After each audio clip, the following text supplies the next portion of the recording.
Hi everyone. In this video, let us learn about the classification of buildings according to Indian context. Whenever we are discussing about the classification of buildings according to Indian context, we must know about the National Building Code of India, which is NBC. It is a national instrument which provides guidelines for regulating and building construction activities across the country. It serves as an model code or an ideal code for all construction activities to the government and as well as private organizations like Public Works Department and HRDA and as well as some other contractors or private firms. As per Indian standards, SP 7 2016 National Building Code of India 2016 is the revised edition.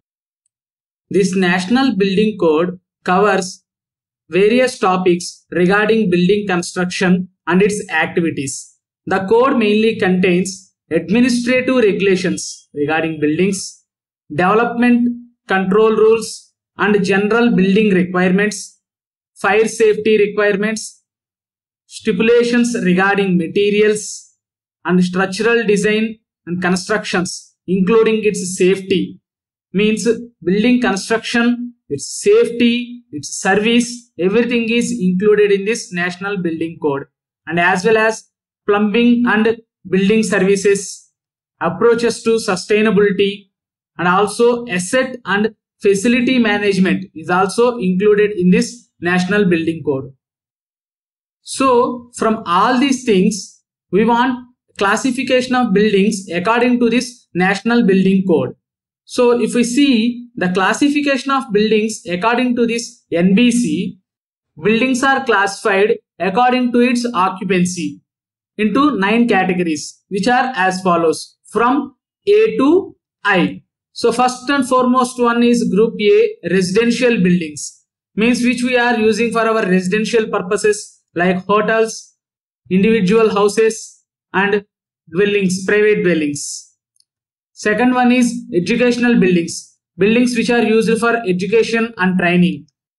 Third one is institutional buildings like hospitals or any orphanages. And fourth one is assembly buildings where people use it to gather a lot. Such kind of buildings are coming under assembly buildings. And next one is business buildings, buildings which are used for professional purposes. Mercantile buildings which are used for grocery and marketplaces, industrial buildings which are used for production of equipment and industrial purposes, storage buildings like warehouses, and hazardous buildings which are dealing with fire and poisonous gases, etc. So let us see one by one of these classifications and its subcategories.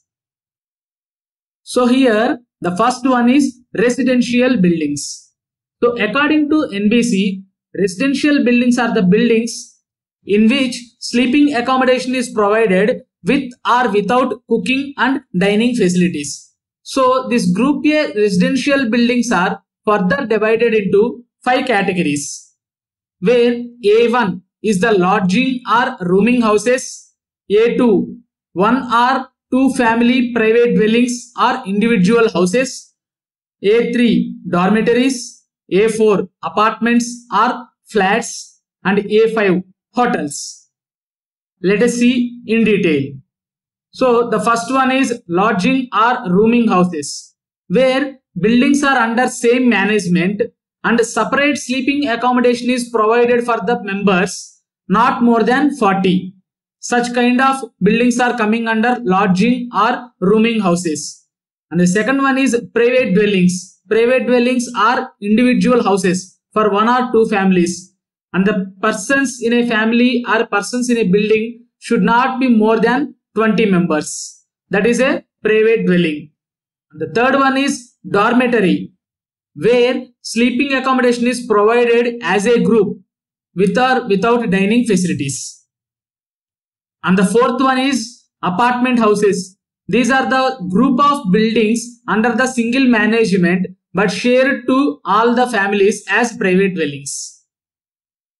And the last one is hotels. These hotels are the buildings under same management and they are providing accommodation with or without dining facilities for a short period of time. Then Group B is educational buildings. These are the buildings like schools, colleges or training institutions which involve assembly of people in the day for instructions or education or recreation are considered as educational buildings. So these buildings are again subdivided into two categories. One is schools up to senior secondary level with not less than 20 students as B1, and all other training centers are higher educational institutions with less than 100 students per class as B2. Then the third classification, Group C, is institutional buildings. Institutional buildings are the types of buildings which are used for the purposes such as medical or other treatments to take care of the persons like illness, diseases or infant care, orphanages, old age homes. Such buildings are categorized into institutional buildings. So these are again subdivided into four categories where we are having A6, that is hotels which are 5-star or more. That is also coming under A6, which is an institutional building. And then we are having three institutional building categories, C1, C2 and C3. First C1 is hospitals and sanatoria, where hospitals and nursing homes etc. will come under this category. And next is custodial institutions like orphanages, old age homes will come under this category. Then penal and mental institutions like mental hospitals or jails or prisons will come under this category. Then fourth one, Group D, is assembly buildings. So assembly, the name itself represent there is a gathering of people. So wherever there is a gathering of people in a building, such kind of gathering places will come under assembly buildings. If you see here, these shall include buildings where groups of not less than 40 people congregate or gather for amusement, recreation, social, religious, patriotic, civil, travel or some other purposes. So whatever the churches, temples, mosques which are religious places, amusement parks, theaters, halls, everything will come under this assembly buildings. So these are classified into 7 main categories. So first D1, D2, D3 and D4. If we see a building or a hall which is having fixed stage and seating over 1000 persons, which is a fixed seating, then it is coming under D1 category. And the same time, if the theater is having a fixed stage but seating is less than 1000, which is a fixed seating, then it is D2. And D3 or D4 are like without having stage and capacity of seating is more than 300 and it is also permanent. Sorry, it is temporary. Then that is D3. At the same time, D4 is like without having any stage, with or without stage, and seating capacity is less than 300, which is temporary. Then it is D4. So out of all these four, next category is D5. So remaining structures from D1 to D4, whatever the halls or theaters or stage appearances are coming, remaining buildings like grand stalls, stadiums, amusement parks, circus tents will come under D5.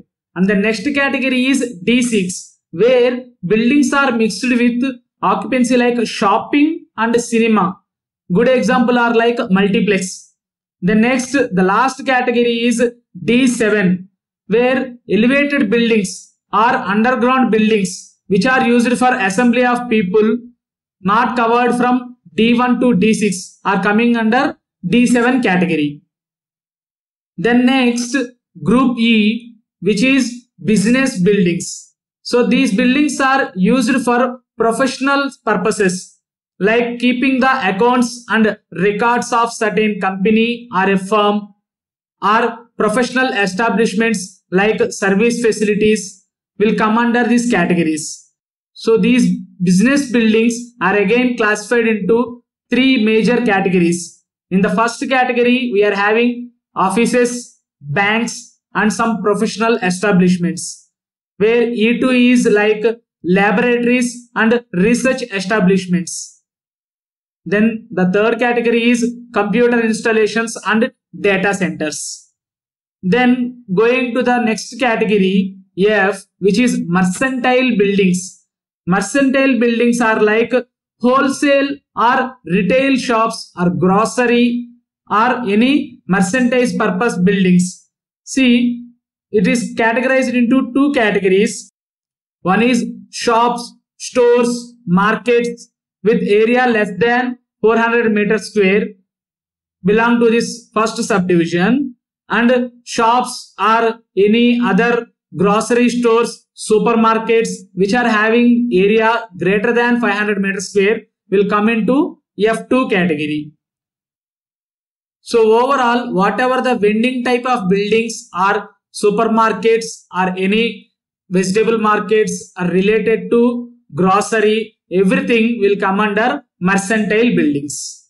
Then next one is industrial buildings. So industrial buildings, whenever there is a production of an equipment or its maintenance, assembly, anything related to production is happening in a building.